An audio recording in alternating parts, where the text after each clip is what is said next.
Fireboat: The Heroic Adventures of the John J. Harvey, written by Myra Kalman. New York City, 1931. Amazing things were happening, big and small. The Empire State Building went up, up, up. Babe Ruth hit his 611th home run in Yankee Stadium. The tasty candy treat Snickers hit the stores. The George Washington Bridge was suspended elegantly across the mighty Hudson River.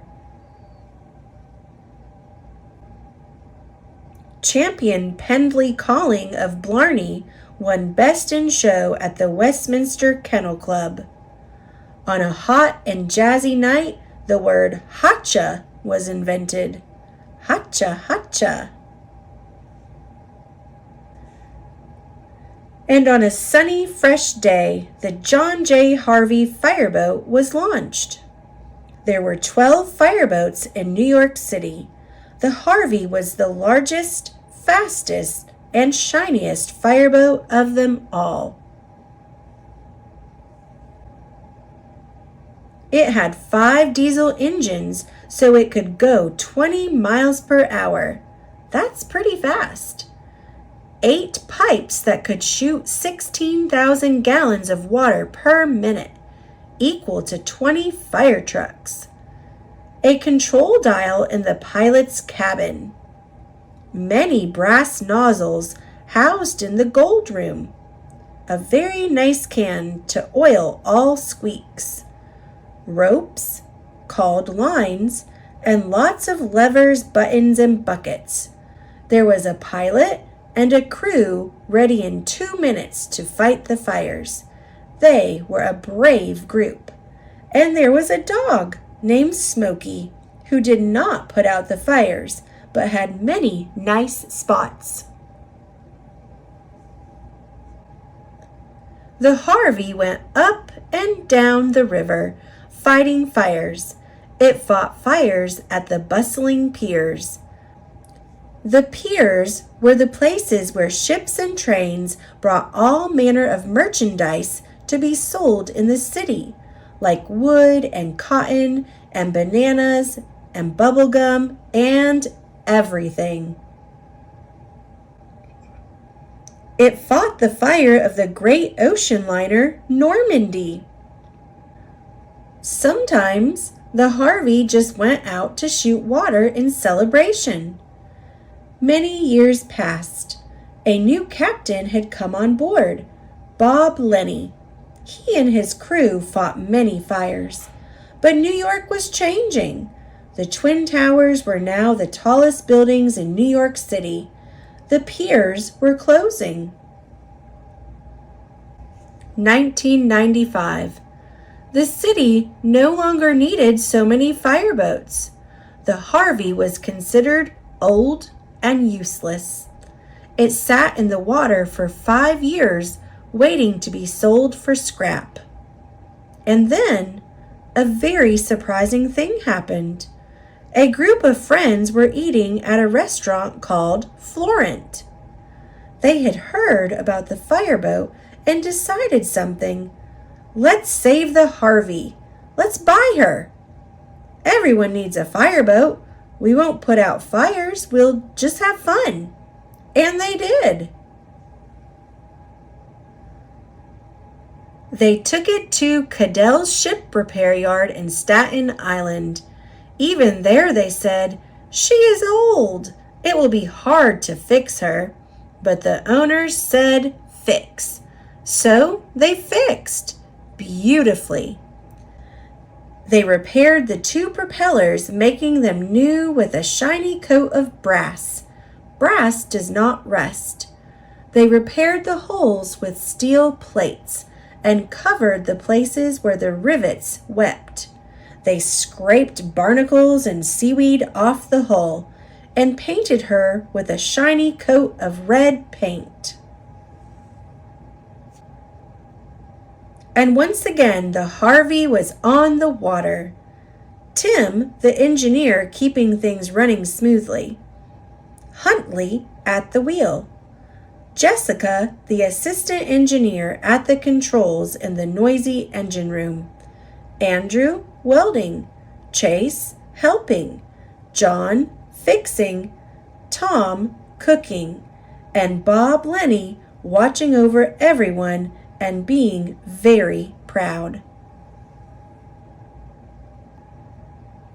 They made friends with the only other fireboats on the river, the firefighter and the McKean. Everyone said the Harvey is a nice old boat, but she could never be used to fight a fire. Never. Toot, toot, toot, toot. A boat says hello with 4 toots. But then, on September 11th, 2001, something so huge and horrible happened that the whole world shook. It was 8:45 in the morning. Another beautiful and sunny day. 2 airplanes crashed into the Twin Towers. Crashed, crashed, crashed into these 2 strong buildings. The sky filled with fire and smoke. The buildings exploded and fell down to the ground. Many people were hurt. Many lives were lost. The news spread. The city had been attacked. Everyone was terrified. But people were brave. The entire city sprang into action. Firefighters and police officers and doctors and construction workers and teachers and cooks and children and parents. The mayor was strong. He said, "We will all work together. We will not be broken." What were the people of the Harvey doing when the planes hit? Bob Lenny was trimming hedges. Tom was drinking tea in his kitchen. Chase was walking his dog Radar. Tim was reading the paper. Andrew was welding. Jessica was writing a story. Huntley was reading David Copperfield. John was working. The Harvey was snoozing at the pier. They all had one thought: get to the Harvey. And they did. They called the fire department. "John J. Harvey, ready to help. How can we help?" The answer came: "You can't help fight the fire, but you can ferry people to safety." But suddenly, an urgent message came loud and clear. "John J. Harvey, where are you? We need you. We need you." The water pipes were broken and buried, and the fire trucks that had raced to the scene could not pump water. The firefighters attached hoses to the Harvey. The Harvey fought the fires alongside the McKean and the firefighter. For 4 days and nights, the Harvey pumped water. The crew took turns sleeping. People brought supplies: fuel, sweaters, gloves, pizza, sandwiches, and coffee. They worked and cried. They fought the fire until it was under control. Finally, it was time for the Harvey to go home. Everyone on the boat had never seen anything so terrible, and they had never felt so proud. The Harvey was a hero, and everyone knew it. The Harvey won an important award. National Preservation Award, John J. Harvey, for capping a distinguished career of service by coming out of retirement to provide invaluable aid in New York City's hour of need, October 18th, 2001. At the ceremony, the audience cheered, and some even cried. Now, the twin towers are gone. Something new will be built. The heroes who died will be remembered forever. The Harvey is back to being a very happy boat, not scrapped, not useless, not forgotten. A proud and plucky friend, and all that's left to say is Hacha and thank you.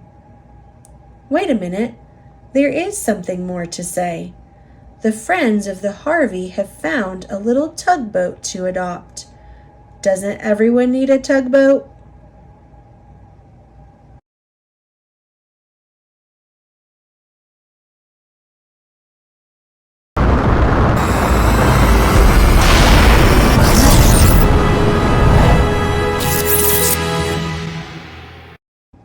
The Man Who Walked Between the Towers by Mordechai Gerstein. Once there were two towers, side by side. They were each 1/4 mile high, 1,340 feet, the tallest buildings in New York City. A young man saw them rise into the sky. He was a street performer. He rode a unicycle. He juggled balls and fiery torches. But most of all, he loved to walk and dance on a rope he tied between two trees. He looked not at the towers, but at the space between them, and thought, what a wonderful place to stretch a rope, a wire on which to walk. Once the idea came to him, he knew he had to do it. If he saw 3 balls, he had to juggle. If he saw 2 towers, he had to walk. That's how he was. Hadn't he danced on a wire between the steeples of Notre Dame Cathedral, above his amazed home city, Paris? Why not here, between these towers? Of course, he knew that, as in Paris, the police and the owners of the towers would never allow it. You must be crazy, they would say. You'd fall for sure. And so Philippe, that was the young man's name, began a plan to do it secretly. The buildings are not quite finished, he thought. Maybe if I dressed as a construction worker. Early on an August evening, he and a friend entered the South Tower. They got a 440-pound reel of cable and other equipment into the elevator, took it to the unfinished top 10 floors, and waited till nightfall when everyone had gone. Then they carried everything up 180 stairs to the roof. At midnight, on the other tower's roof, 2 more friends tied a thin, strong line to an arrow and shot it across to Philippe, 140 feet away. It missed and landed on a ledge 15 feet below the roof. Bad luck, thought Philippe. He crawled down to the ledge over the sparkling city and got the arrow. To its line he tied a stronger line, which his friends pulled back to their tower. To his end of the stronger line, Philippe tied the cable on which he would walk. It was 7/8 of an inch thick. His friends pulled the cable over to their tower, but it was so heavy that it slipped from Philippe's grip. The cable's middle plummeted toward the street. pulling the friends on the other tower to the very edge. Philippe, just in time, secured his end. It took 3 hours to pull the cable back up. Frantically, as the stars faded, they tightened it between the towers. It was past dawn before they were ready.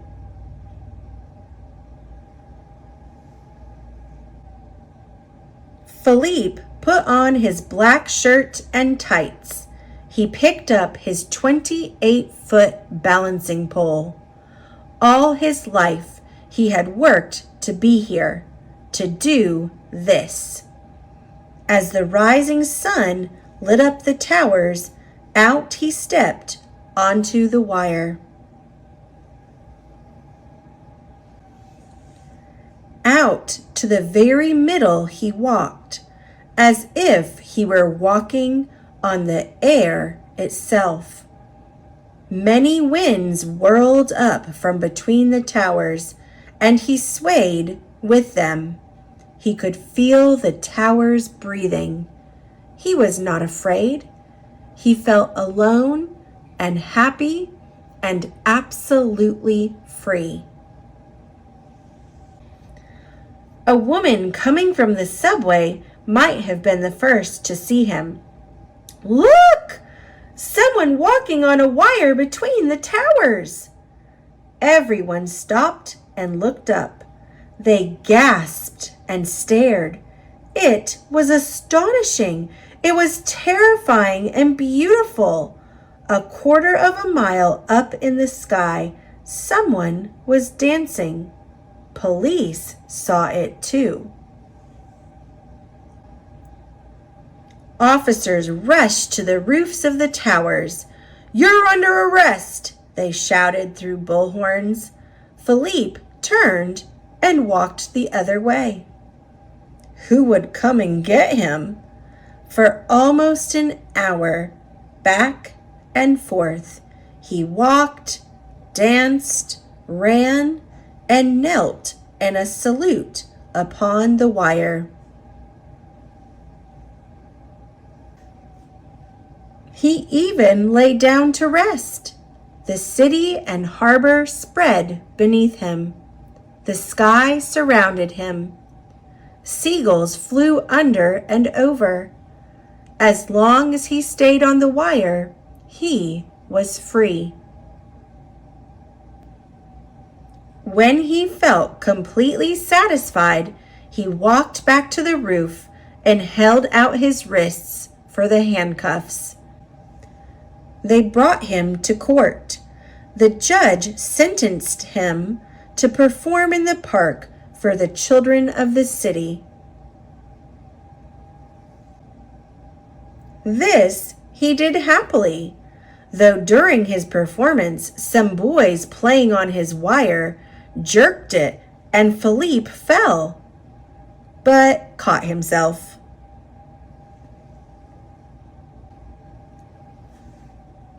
Now the towers are gone. But in memory, as if imprinted on the sky, the towers are still there. And part of that memory is the joyful morning, August 7th, 1974, when Philippe Petit walked between them in the air.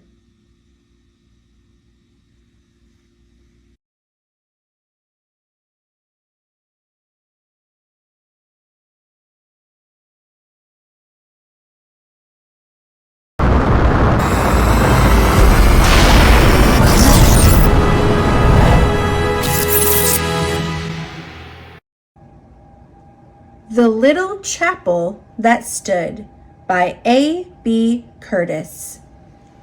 Illustrated by Murto Golino. Around the chapel of Old St. Paul blow the dancing leaves of the coming fall. In the morning breeze they leap and fly beneath the towers that scrape the sky. George Washington's family worshipped here. Alexander Hamilton's grave lies near. Since 1766 has stood this house of God and bricks, solid and steadfast as time whirled around it, unchanged since horse and carriage found it. A solace to presidents, help to the poor, no one was ever turned from its door. An immigrant's refuge, a sojourner's peace, where hope is born and sorrows cease. As the centuries passed and the city grew dense, its buildings grew higher and wider, immense. And tallest and grandest, the city's great pride, the New York Twin Towers rose up by its side.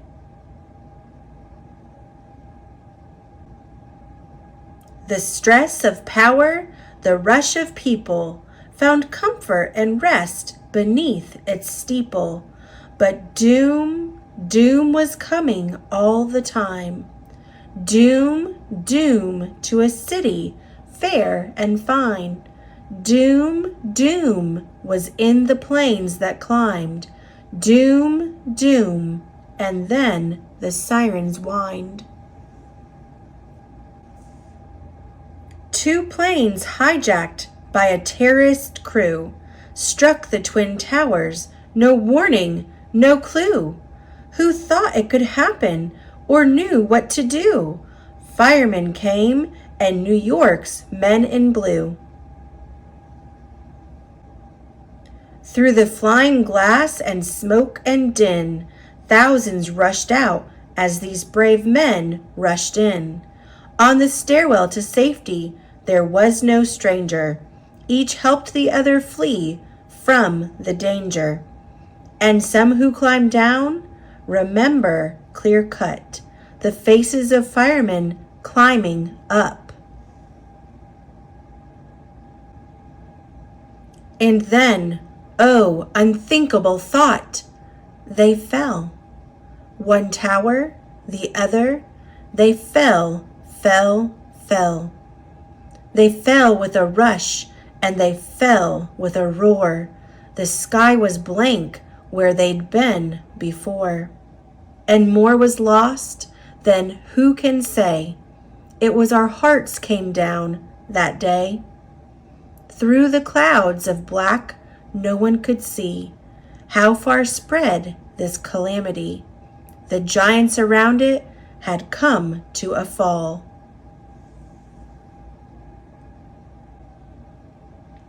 But not the chapel of old St. Paul. It was something of wonder, a symbol of grace. The steeple still there, not a brick out of place. Some say the giant sycamore wood had saved the little chapel that stood. The old chandeliers that they'd packed away through 2 world wars, they did not sway. Then the crystals reflected a busy scene when the doors opened up to the rescue team. There were firemen's shoes on the old iron fence where they'd earlier hung them in haste, quick and tense, as they pulled on their boots and raced to the towers, climbing melting steel to flaming showers. Oh, what gallant men did we lose, who never came back to get their shoes. Ground Zero smoldered, dark and grim. Our hearts stood still. Then we pitched in. Helpers brought shovels and pails or pans.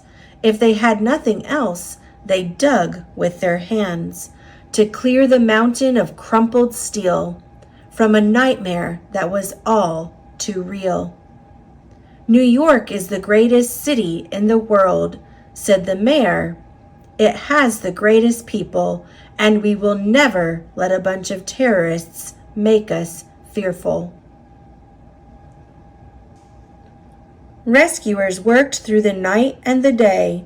In the chapel they'd pause, then go on their way. A hot cup of coffee, something to eat. Here the firemen, welders, policemen would meet.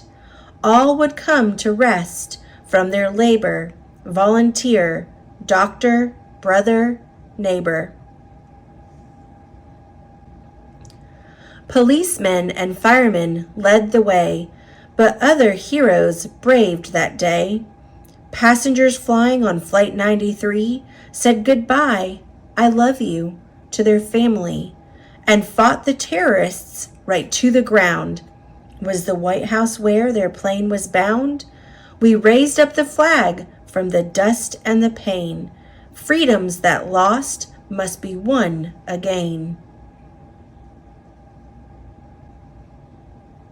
Each one of us is a link in that chain to do something grand or to do something plain. First we take heart, then we take aim. Our littlest good deed is never in vain. Working together is how we got through it. Little by little, we learned how to do it. It's nice to be big, and it's nice to be tall, but sometimes being little doesn't mean being small. Just like the chapel of old St. Paul, hear the bells of freedom and what they say.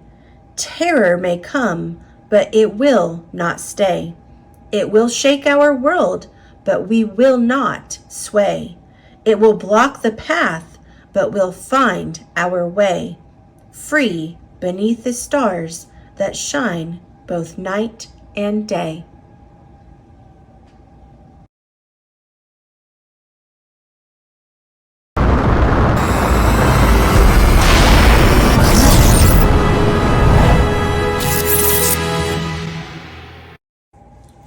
September 12th. We knew everything would be all right.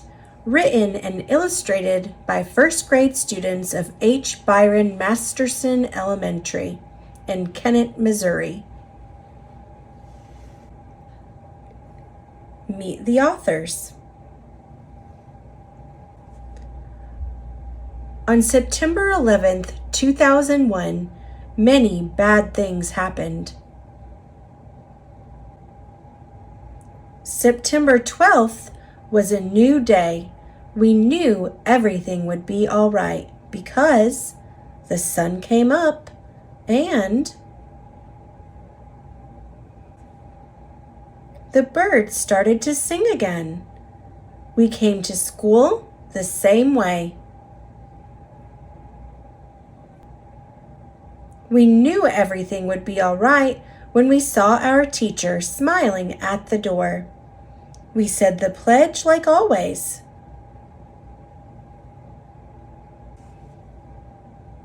We sang the national anthem very loudly. Our teacher sat and read us lots of good books.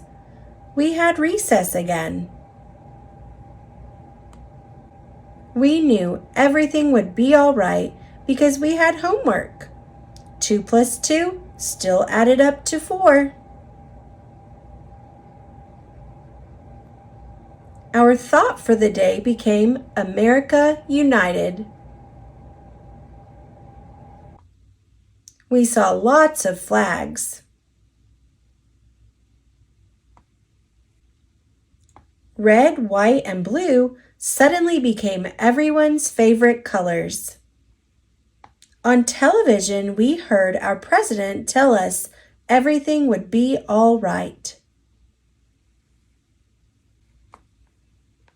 On September 12th, our parents still tucked us in our warm, safe beds. Our parents talked to us about the bad things that had happened the day before.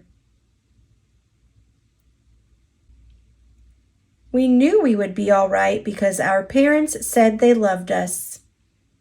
We knew everything would be all right because the stars and moon came out and America went to sleep. And the next morning, the sun came up again. Not the end.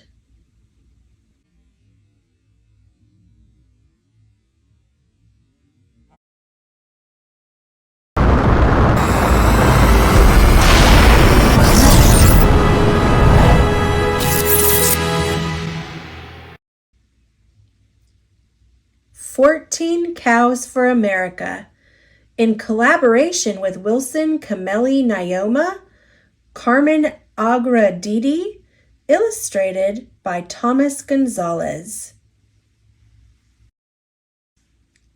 The remote village waits for a story to be told. News travels slowly to this corner of Kenya. As Camelli nears his village, he watches a herd of bull giraffes cross the open grassland. He smiles. He has been away a long time. A girl sitting under a guava tree sees him first and cries out to the others. The children run to him with the speed and grace of cheetahs. He greets them with a gentle touch on the head, a warrior's blessing. The rest of the tribe soon surrounds Camelli. These are his people. These are the Maasai. Once they were feared warriors. Now they lived peaceably as nomadic cattle herders. They treat their cows as kindly as they do their children. They sing to them. They give them names. They shelter the young ones in their homes.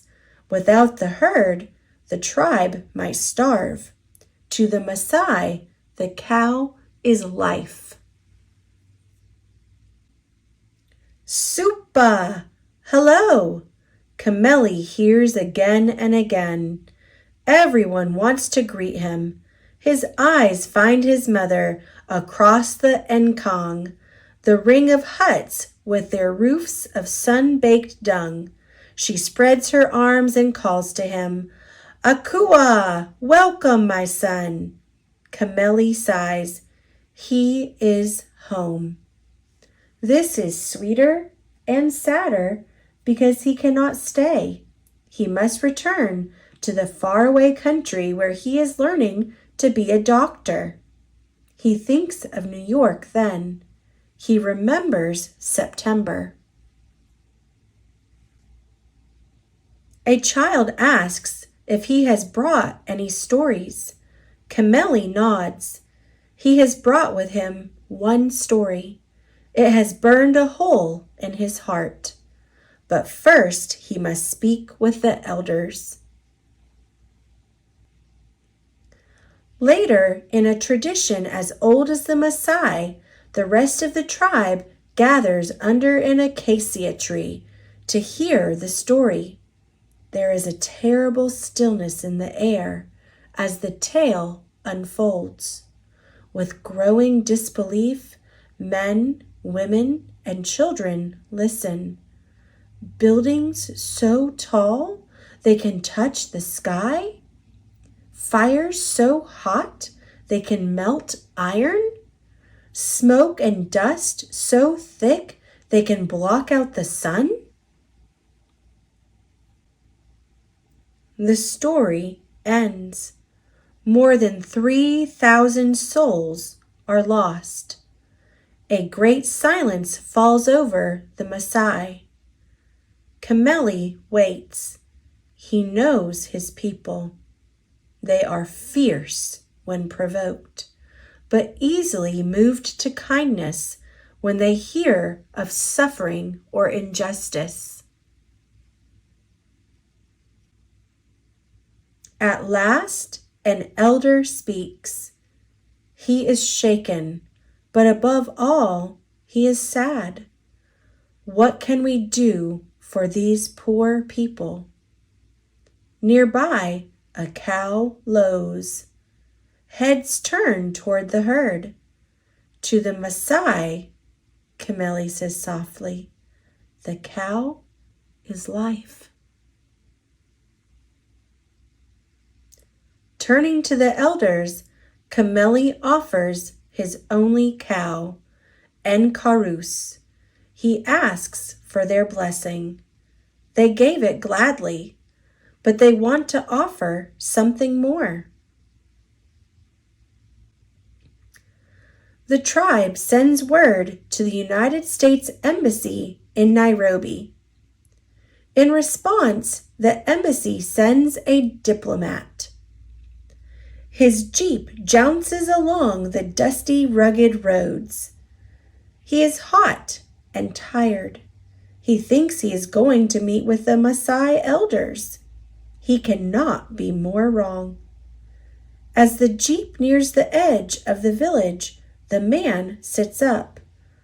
Clearly, this is no ordinary diplomatic visit.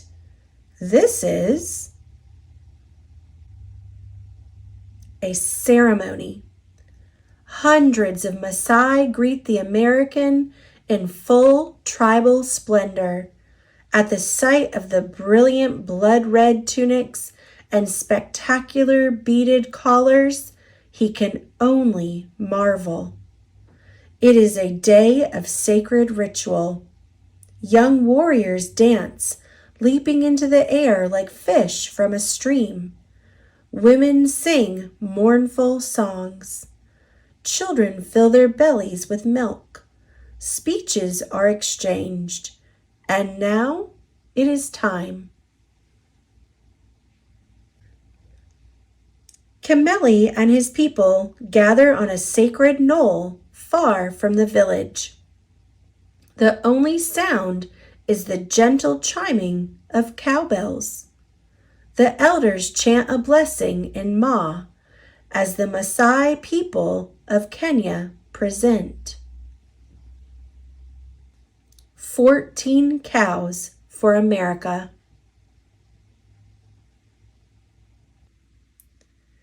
Because there is no nation so powerful it cannot be wounded, nor a people so small they cannot offer mighty comfort. Camelli center with the Maasai elders, senior chief to the right, and an elder who is in charge of the warrior camps to the left. A note from Camelli Naoma. I am the Camelli in this story. I grew up in a small village in Kenya. When I was a little boy, my mama said I was too gentle to be a fierce Maasai warrior. I fed little nestlings in the bush and rescued drowning ants from water puddles. I loved taking care of the cows that belonged to the elders. I felt a close bond with them. A Maasai boy is like one of the calves in the herd. He drinks milk from the cows and feels protected by the bull. My mama was too poor to own a cow. I dreamt of having one someday for my mama and me. It was my biggest dream. As a young boy, I spent much of my time with the grandpas and grandmas of my tribe. It was through them that I learned my tender warrior heart was not a bad thing. They taught me that the Maasai valued more than strength and boldness. Our ancestors also valued compassion and kindness toward anyone in need, the orphan, the widow, the stranger. To heal the pain in someone's heart, they told me, you give them something that is close to your own heart. When I was older, I won a scholarship to study in the United States. Many American moms and dads welcomed me to their homes as they would their own child. Like the Maasai elders in my village, these people showed me kindness by taking me in and helping me get an education. America became my second home. I was in New York City on September 11th, 2001. What happened that day was devastating. Many people were left without their mothers and fathers, brothers and sisters. Like countless others, I watched brave firefighters and police officers risk their own lives to save people. My warrior heart could not sit still in me. I wanted to do something to help. My childhood heart told me what to do. Offer a sacrifice in the way of my people. To heal a sorrowing heart, give something that is dear to your own. I had saved enough to fulfill my dream and buy a cow. I decided that the cow, a symbol of life to our people, would be my offering to the grieving Americans. But some pains are too big for one chest to carry. I would ask the elders in my village to bless the cow, to make it special so the gift might take away some of the sadness from the American hearts. I returned to Kenya the following spring and told the story of that tragic day in New York City. Hearing my story, seeing my tears, the ancient spirit of my people was stirred up. When I presented my gift for blessing, others offered up their own precious cows. 14 cows were blessed that day. It was a great moment in my village. We were helping to heal a people far away. When the American ambassador and his wife came to our village to accept the cows, the Star-Spangled Banner played over a loudspeaker during the ceremony. Although my people did not understand the song, they stood along with the Americans and placed their hands across their chests. Seeing hundreds of Maasai standing with him in respectful silence made the American diplomat cry. His tears caught the Maasai by surprise, and we were all swept up in the deep emotion of the moment. A connection between two cultures had been made. We felt we had taken some of America's pain into our Maasai hearts. These sacred healing cows can never be slaughtered. They remain in our care in Kenya under the guidance of the revered elder Mizi Olympoi. The original 14 have calved, and the herd now numbers over 35. They continue to be a symbol of hope from the Maasai to their brothers and sisters in America. The Maasai wish is that every time Americans hear this simple story of 14 cows, they will find a measure of comfort and peace. This special flag commemorating the gift of Maasai cows is on display in the U.S. Embassy in Kenya. The flag will be placed at the National September 11th Memorial and Museum at the World Trade Center in New York City when the memorial opens.